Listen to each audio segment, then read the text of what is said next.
उसके बाद प्रश्नावली 7.3 का प्रश्न 3 देखते हैं।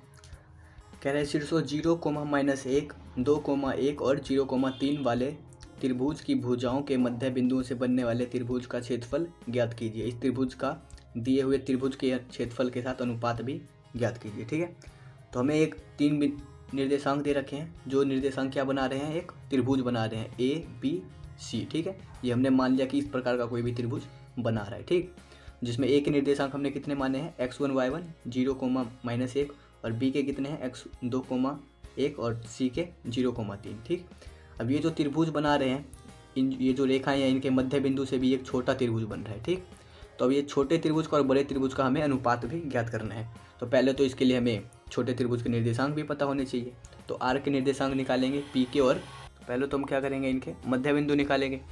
तो ए सी का मध्य बिंदु क्या है, आर। तो पहले आर के निर्देशांक निकालेंगे। मध्य बिंदु निकालने का फॉर्मूला क्या होता है, कोई भी रेखा है अगर उसका हमें मध्य बिंदु निकालना है और इन दोनों रेखाओं के जो ये पॉइंट है लास्ट वाले, इनके निर्देशांक दे रखे हो, तो उसके लिए फॉर्मूला क्या होता है, x1 + x2/2 और y1 + y2/2। तो इसको x1 y1 मान लो, इसको x2 y2 मान लो, है ना। तो x1 देखो क्या हो जाएगा 0 और y2 0 हो गया, ये भी 0/2। ऐसे इसमें देखो AC का निकाले ना, तो ये रहा कितना हो गया, y1 कितना हो गया -1 और y2 कितना हो गया +3/2। अब 0 + 0/2 0 ही होगा, है ना। 0 में किसी भी संख्या का भाग देंगे तो 0 ही होगा। उसके बाद इसका कितना हो जाएगा, ये हो जाएगा हमारा 1। ठीक, -1 और +3 यानी कि 2 बचा, और 2 में 2 का भाग देंगे तो 1 होगा।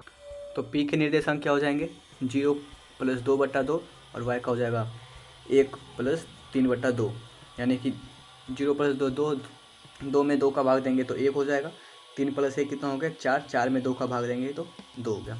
ऐसे Q जो AB का मध्य बिंदु है, तो इसके लिए क्या हो जाएगा 0 + 2/2 और 1 - 1/2।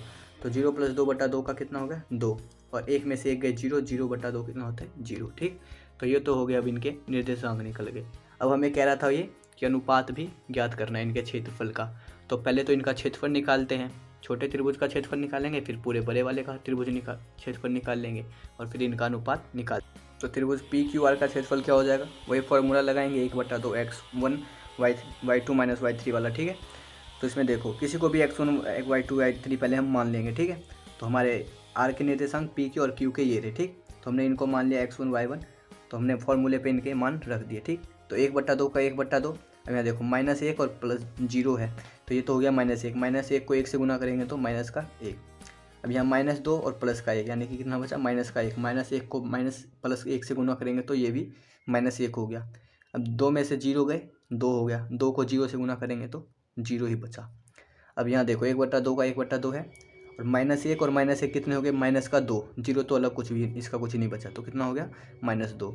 तो -2 में जब 2 का भाग देंगे तो कितना बचेगा -1। तो इसको हम -1 नहीं लिखेंगे, क्या लिखेंगे, क्षेत्रफल है, क्योंकि ये माइनस में तो हो नहीं सकता, तो इसको हम क्या लिखेंगे 1 वर्ग इकाई। ठीक है, वैसे अब बड़े वाले त्रिभुज का क्षेत्रफल निकालेंगे, त्रिभुज ABC का। अभी हमने किसका निकाला था, PQR का, अब निकालेंगे ABC का। ठीक, पूरे बड़े वाले त्रिभुज का। तो त्रिभुज ABC का क्षेत्रफल के लिए क्या हो जाएगा, वही फॉर्मूले पे इनका मान रख देंगे 1/2 x1, इनका मान हमने रख दिया। ठीक है, तो इनको फिर हल करेंगे, क्या हो जाएगा हमारा 1/2 का 1/2, और यहाँ देखो 0 का 0, -3 और +1 कितना हो गया -2। -2 को 0 से गुना करेंगे तो 0। ठीक, अब देखो प्लस का प्लस, 3 है कितने हो गए 4, 4 को 2 से गुना करेंगे तो 8। अब यहाँ होगा हमारा +0, -2 और -1 और -1 कितने हो गए -2। -2 को 0 से गुना करेंगे तो 0 ही होगा, है ना।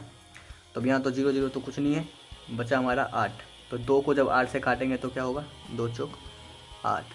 तो इसका क्षेत्रफल कितना आया है 4 वर्ग इकाई। ठीक, इसका क्षेत्रफल आ गया हमारा 4 वर्ग इकाई। तो अनुपात क्या हो जाएगा,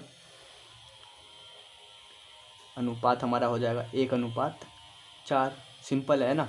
इसका कितना आया था 1 वर्ग इकाई, इसका कितना है 4 वर्ग इकाई। तो दोनों त्रिभुजों के क्षेत्रफल का अनुपात क्या हो जाएगा 1:4। ठीक है, एरिया त्रिभुज PQR और अनुपात त्रिभुज ABC का। ठीक है, ये है, ये 1:4 आया, ये हमें निकालने के लिए कह रहा था। तो ये हो गया हमारा तीसरा प्रश्न। अब अगली वीडियो में देखेंगे चौथा प्रश्न। तब तक के लिए धन्यवाद, जय हिंद।